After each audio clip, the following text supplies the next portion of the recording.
Vamos responder mais uma questão, agora a respeito de biologia. Ele vai apresentar na questão que algumas moléculas químicas podem produzir danos a nível interno, ou seja, pode nos fazer mal. Geralmente os conservantes tidos em carnes, principalmente os nitratos, moléculas que tenham o nitrogênio na sua formulação associada com algum oxigênio, pode gerar malefício a nível interno. Por exemplo, ele até cita como exemplo que isso pode ser a causa e a origem de uma célula, de um tumor, de um câncer. Porque querendo ou não pode obstruir e fazer com que a disseminação celular não seja controlada, mas sim tenha uma alteração e ela se projete de modo exponencial, ou seja, ter uma divisão celular desenfreada pode acarretar câncer decorrente da presença dessas substâncias. Fato é que ele vai dizer, por exemplo, ele vai citar como exemplo o nitrato de sódio, que pode estar contido em alguns itens que consumimos para conservá-los. Temos várias formas de conservar o alimento, uma delas é utilizando o nitrato de sódio. Só que para liberar o nitrato propriamente dito, é necessário ter contato com o ácido clorídrico.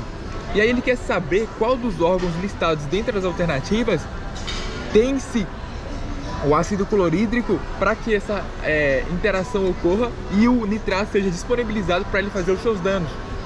Qual a nossa resposta? É o estômago. O estômago é o órgão de digestão.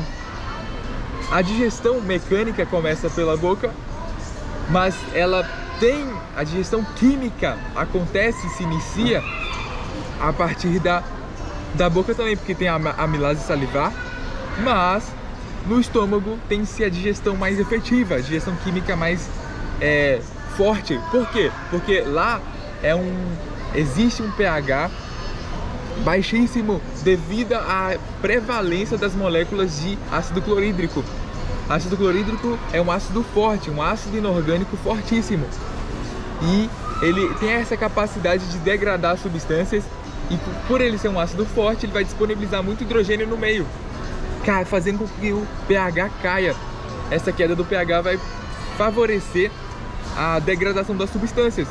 Então pode acontecer o rompimento de ligações, principalmente das ligações saturadas.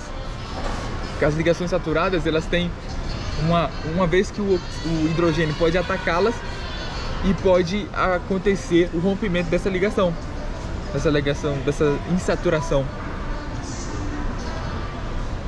Agora, os outros órgãos ele cita como exemplo. Já temos o gabarito, que é a letra alternativa, a letra E, mas precisamos de abordar os assuntos dos outros órgãos também, porque ele deu a brecha, então podemos ampliar nossos conhecimentos.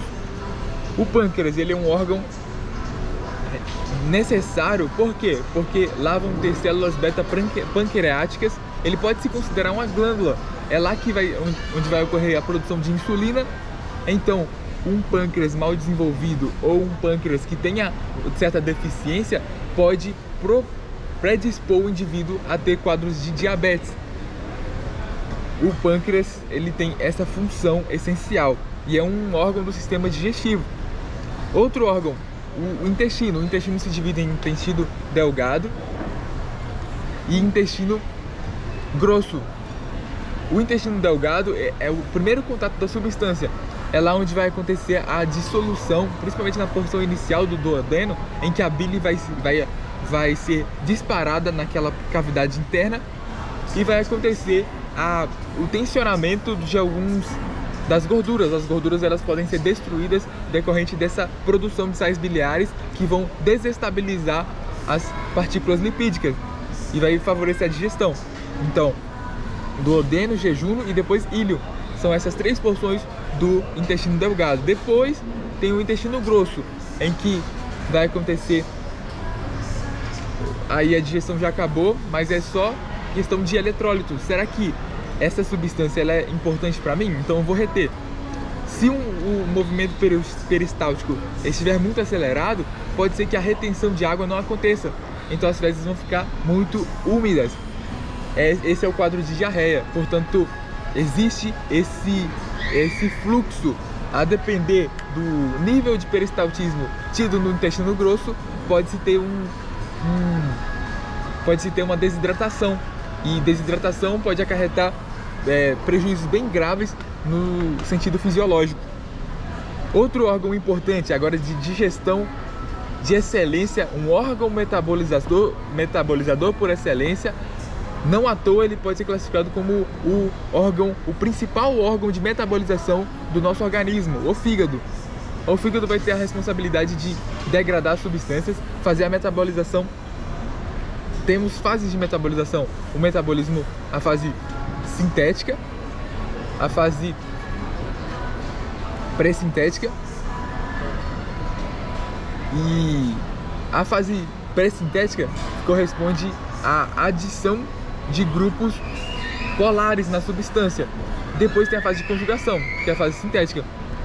E aí temos esse jogo que é feito no fígado. O fígado vai ter células, principalmente células microsomais, que vão ser responsáveis por degradar as substâncias e fazer com que elas fiquem mais polares e elas fiquem menos danosas ao organismo. Então, inativar elas, os dois objetivos da metabolização é inativar as células, inativar as substâncias, na verdade, e também deixá-las polares para que elas sejam excretadas pela urina. Pronto, o fígado é esse órgão. Os rins também são importantíssimos, porque é lá onde acontece a filtração. Existe uma célula especializada e dentro dessa célula, dentro das células renais, pode acontecer o fluxo de sangue vai ser filtrado naquelas células, tanto fisicamente através de orifícios. Por exemplo, a cápsula de Bowman é a primeira estrutura que abriga o glomérulo.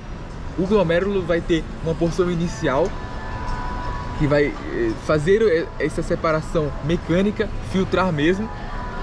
Depois vai ter a alça de Henle, na verdade o túbulo contorcido proximal, depois a alça de Henle, depois o túbulo contorcido distal, depois vai partir para o ureter e depois para a uretra. Ou seja, esse é o fluxo de filtração, é o fluxo em que o rim ele se dispõe a fazer o seu papel, a trabalhar. Ou seja, filtração de sangue a nível renal, produção de urina a nível renal também. Em nenhum desses momentos eu falei sobre ácido clorídrico. Então, reitero que o nosso gabarito é a letra E, que é o estômago. O estômago que vamos ter a presença de ácido clorídrico, que vai suscetibilizar a disponibilização de íons nitrato. Fique atento às próximas questões que iremos resolver.